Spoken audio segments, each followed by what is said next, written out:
Hello everyone and welcome back for some more Drag Race gossip, secrets and drama. So I'm back for another Roscoe's recap, and this viewing party was for season 16 episode 9, and the guest this week was Xunami Muse. Today we're going to be talking about Xunami Muse making out with Mirage, Mhi'ya Iman LePage claps back at Trisha Paytas, and why Xunami thinks that she was edited out of some episodes. All that and more coming up in today's video, so let's get started. So Naysha started off by saying that before they get into this week's episode, they wanted to talk about Xunami's elimination last week and also the lip sync between Xunami and Morphine. Naysha said it was her favourite lip sync from the season so far, and she thought that it should have been a double save, and Naysha asked Xunami what it was like doing that lip sync. Xunami said she also thought it was going to be a double save, and Xunami joked that she even stood there for a moment after the lip sync and waited for RuPaul to say it was a double save, and then when RuPaul said sashay away, Xunami jokingly thought, quote, "What do you mean?" and then she knew it was for real. Xunami also said that what, quote, threw a wrench for her was that she had to do the lip sync against Morphine because they're good friends. And if the lip sync had been against anyone else, Xunami said she would have, quote, gone for the kill. But Xunami said, quote, "I got soft," and she just decided to have fun instead. And Xunami finished by saying, quote, "It looked stunning, right?" and everyone cheered. Naysha then said there was a definite emotion and softness to the lip sync because they're friends, and then when Xunami and Morphine kissed, Naysha, quote, lost it and she got emotional. And Xunami said it was like when you do a show with your sister and you feel each other's energy, and she said that she and Morphine just wanted to put on a show and be entertaining just as if they were at a brunch gig. Caramel then said that Xunami had the kiss with Morphine, but Cara said that she heard that Xunami has been kissing a lot of girls this season and asked what was going on. And the audience laughed and Xunami jokingly put her hand in front of her face. Naysha then asked her again who she kissed, and Xunami said, quote, "just Mirage," which Mirage had mentioned when she was at Roscoe's a few weeks ago.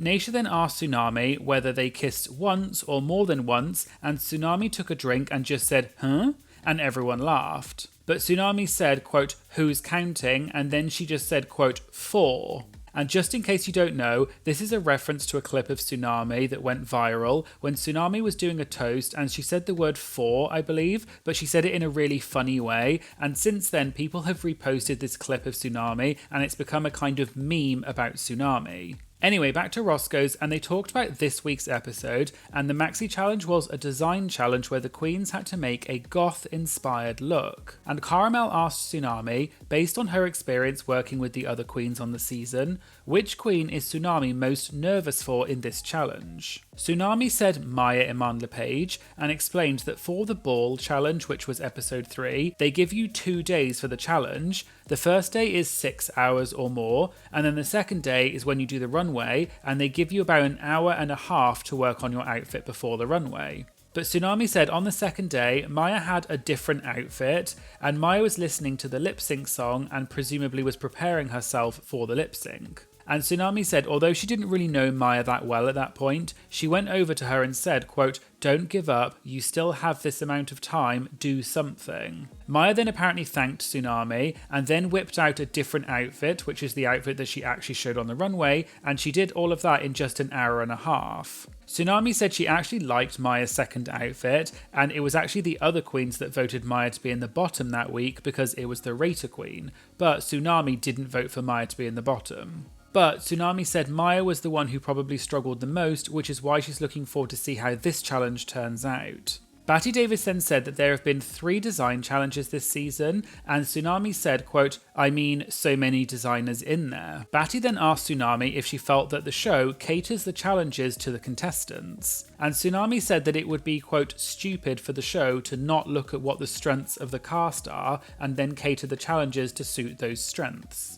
Naysha then said her favourite thing is when they get queens who are designers who don't know how to dance or do anything else. And Xunami said, quote, "just say Q." And everyone laughed, and Xunami said that she says that to Q all the time as a joke. Batty then said, speaking of shade, what is Xunami's opinion on Plain Jane, because they ask all of the queens that when they come to Roscoe's. Xunami said she is, quote, cool with Plain Jane because Plain never said anything to her out of left field. And Xunami added that Plain is good at what she does and she, quote, went to play and knew that she was on Drag Race and now we're watching the entertainment unfold. They also asked Xunami who she is closest to from the season, and Xunami said she's really close with Morphine and Q, and they have a group chat and they talk every day, especially when they're getting a lot of hate from the fans. Xunami also said that during filming she was really close with Morphine and Sapphira, and then after the show she became really close with Q, and she's now one of her closest friends from the cast. Cara then asked when getting ready for the season how much help Xunami received from Kandy Muse, who is her drag mother,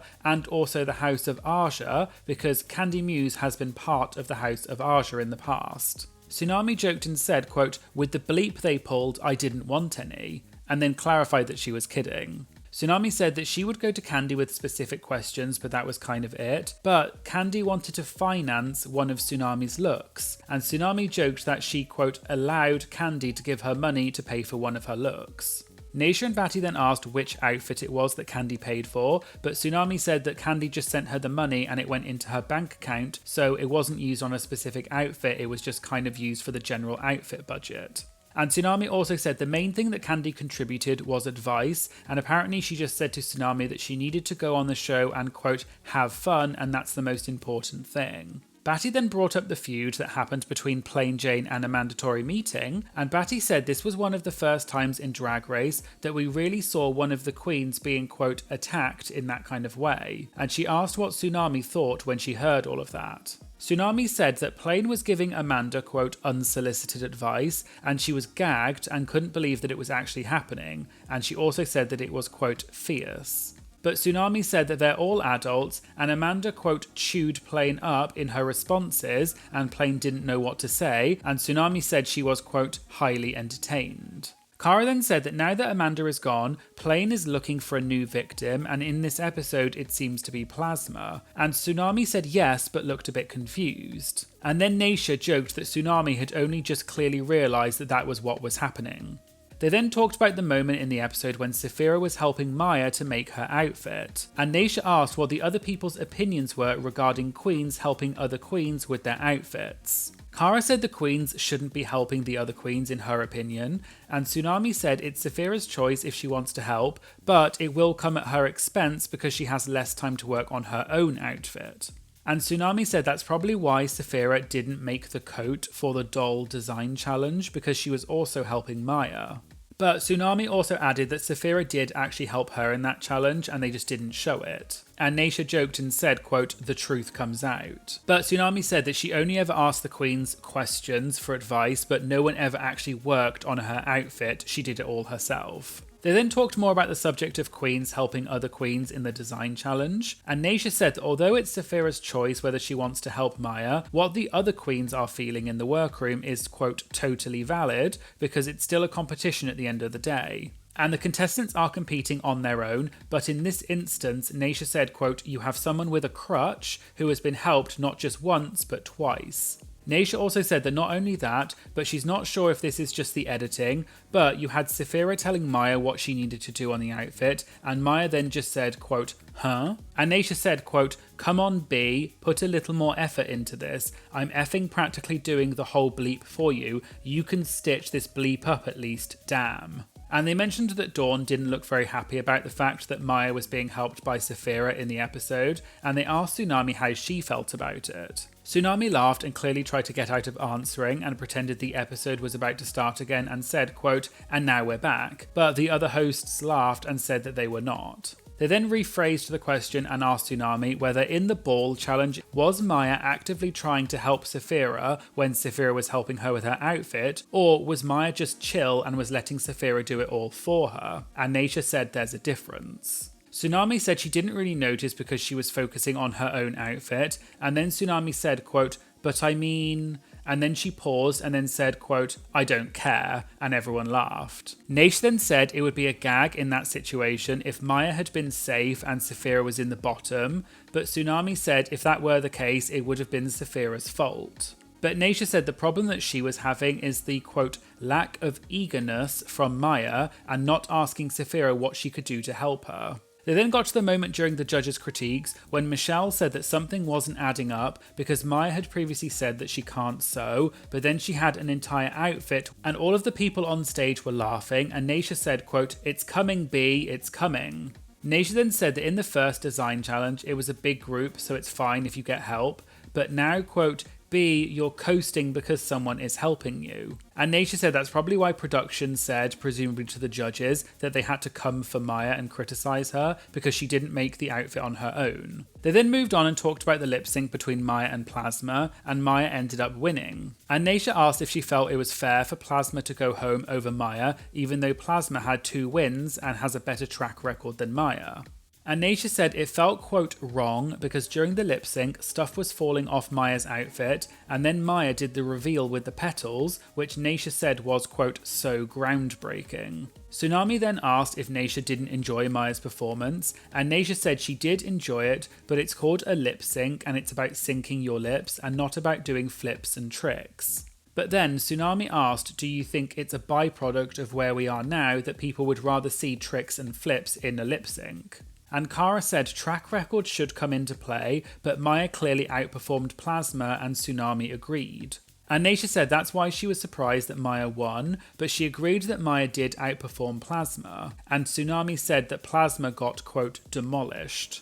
And on a similar note, there was a little bit of online drama this week to do with this subject. So, since Mhi'ya won the lip sync, she had apparently been receiving a lot of hate online, with people calling her out and saying that she shouldn't have won, and Mhi'ya had been clapping back at a lot of people. And one thing that happened was, YouTuber Trisha Paytas tweeted saying, "I'm sorry, but the lip sync battles should not be the determining factor who goes home. Like, a queen can win every single challenge but go home because she's not flipping. No shade, it's impressive, but track record should count for something." And in the comments, multiple people said that it was a good thing that Trisha was not being asked to be a guest judge then, and they were criticising Trisha. And Mhi'ya then quote tweeted Trisha's tweet and said, "So what's the point of lip syncing for your life? And in Flowers I didn't flip. Y'all still was mad, kiss my ass, boo."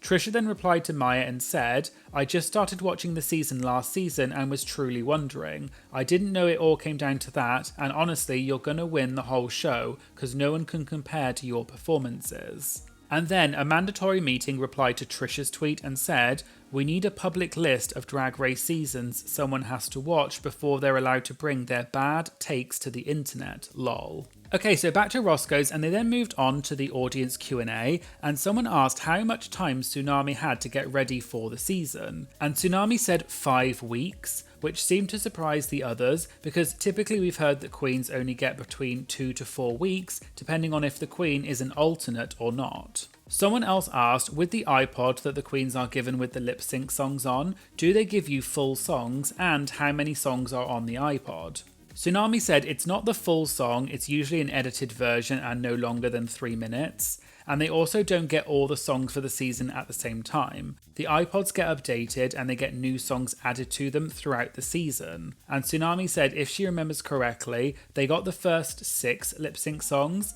and then after that they added more and switched some others around. And Naysha said because sometimes the songs don't get approved, presumably for licensing reasons, they have to switch around some of the songs. The next question was regarding what they had discussed earlier in the same viewing party about Mirage, saying that she had a crush on Xunami, and Xunami had said that she had a crush on Plain Jane, and they asked Xunami if there had been any kai-kais between the queens. And Xunami said she and Mirage had made out, quote, a few times. And then Xunami said that she doesn't kiss and tell, but then she said, quote, well, I guess I do. A different audience member then asked Xunami if there was a moment from the season that didn't get shown that she wished had been shown. Xunami said that they used to kiki a lot on the set and have lots of fun, and Xunami used to say this thing where she would say everything was, quote, mad C-word, but she used the actual C-word. But the producers apparently warned Xunami that because she kept using a curse word, that meant that the footage of her might not make it into the final edit. But Xunami just kept saying mad C-word all the time, and then when Xunami saw some of the episodes, she wondered, quote, where am I? And Xunami said she thinks it was because she kept saying everything was, quote, mad C-word, and Xunami even wrote a song called It's Giving C-word featuring Kandy Muse. Another audience member then said that we often see in design challenges that they want to end the runway with the queen who has the best look of the night. So they asked Xunami if it ever happened that someone was put in the middle of the runway order, and so they knew that that queen was not going to win. Xunami said she never experienced a shift with the runway lineup, but the only thing that happened was this one time a particular queen, who she said she didn't want to name, was having trouble getting into her outfit because it was so elaborate, and so they switched her to the last position in the runway to give her more time. Batty then asked if it was Sapphira, and Xunami said yes and laughed, and she said that it was the big flower petal look. And we know this because when Plasma was at Roscoe's recently, she had revealed that Sapphira's flower runway look was so big it didn't fit on the runway, and they had to take out some of the larger petals at the back so that Sapphira could actually fit through the runway door. And finally, an audience member said that Xunami had previously mentioned that she auditioned for Drag Race many years ago,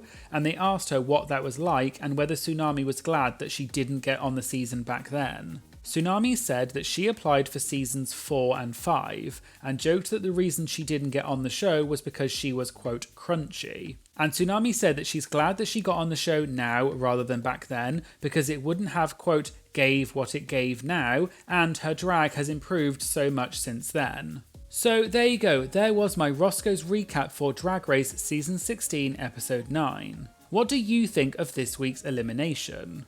And who do you think is going to win the season? Let me know in the comments. And I'd like to give a special shout out to my Patreon members Bailey and also Kat, who both joined the You're a Winner Baby tier, and I'd like to say Bailey and Kat, you are both winners, baby. And I'd also like to give a huge shout out to all of my incredible Patreon members who support me every month and are just such an incredible community of love and support. In the Shantae You Stay tier we have Anna, Becky, Charlie, David, Emmy, Linda and Shelby. And then in the You're a Winner Baby tier we have Bailey, Christian, Emerald1508, Ethan, Kat, Lisa, PC Smush, Rachel, Rochelle and Sam. Thank you all so much for your incredible support. You're all legends. Your support is really such a massive help to my channel and really keeps it going. So thank you all so much. I really appreciate you all.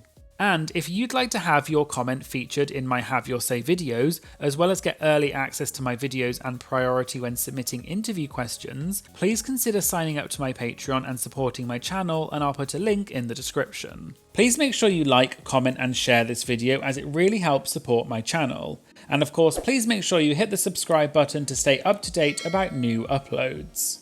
Thanks again for watching, and I hope you'll join me again in future videos. Thank you, bye!